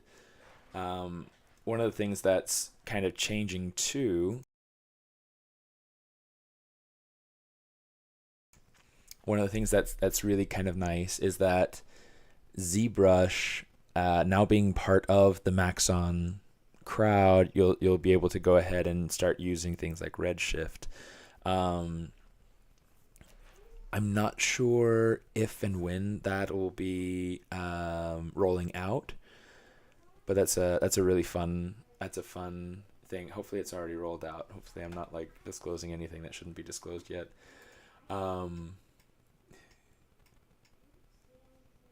Because I haven't kept track. It's not something that I have access to on my computer.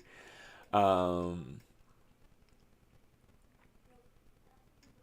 yeah, so that's something that'll happen, and that's something that'll be available, and that'll be able to handle everything. So it's really, really nice, and you'll be able to use your Redshift materials. So I'm gonna call that good. I mean, I'm not sure that I'm 100% sold on this hairstyle. And maybe it's a matter of getting rid of the braids. I don't know. I don't know. Maybe the braids need to be longer. I don't know. We'll see. We'll play around with it at some point. And then let's go ahead and test it out with that hood. Be able to see kind of what this is like. Turn on that fox pelt. Turn on the little knot.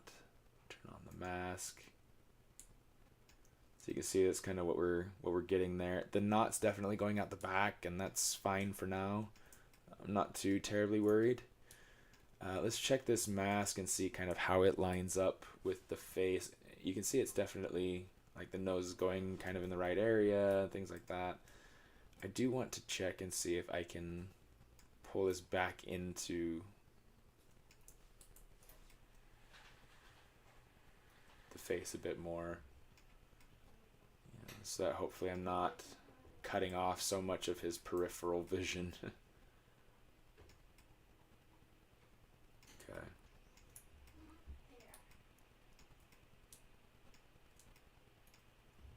cool. Yeah, I think that's where we will leave this for today. He's got hair now, so that's cool. In fact, here, let's go ahead and jump back and just select this, and we'll call this we'll call it cool. Let's go ahead and turn that on. Turn this on. Oh, it's a little bit, need to lower it down so that we can see it all. There we go. He's on his way, and there's still a ton left to do to make him so that he's finished, but he's looking cool. So yeah, Marmoset can handle stuff. Marmoset's pretty good. I haven't used Marmoset a whole lot. I've run the trial version and I like it. I just haven't gotten into it really at all yet. I need to.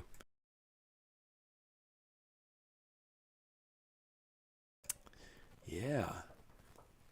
Oh my goodness. Let's hit save so we don't lose it.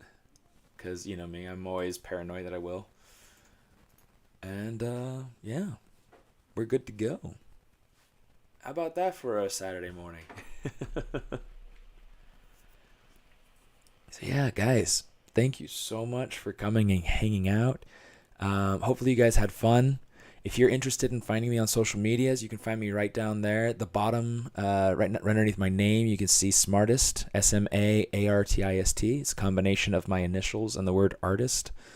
So yeah, feel free to check me out. I'm on Instagram. I'm on Twitter and YouTube and kind of everything. Yeah. Yeah. Thanks for stopping by. Thanks for hanging out. It's always nice having good people around. And gosh, I'll see you next Saturday. Yeah, I'll be streaming next Saturday, so I'll see you then. Be sure to go through, check out the ZBrush Summit. Be sure to check out the sculpt-off. Should be a really, really fun time. So go through, give it a thought, and I'll see you next time I see you. SMAARTIST out.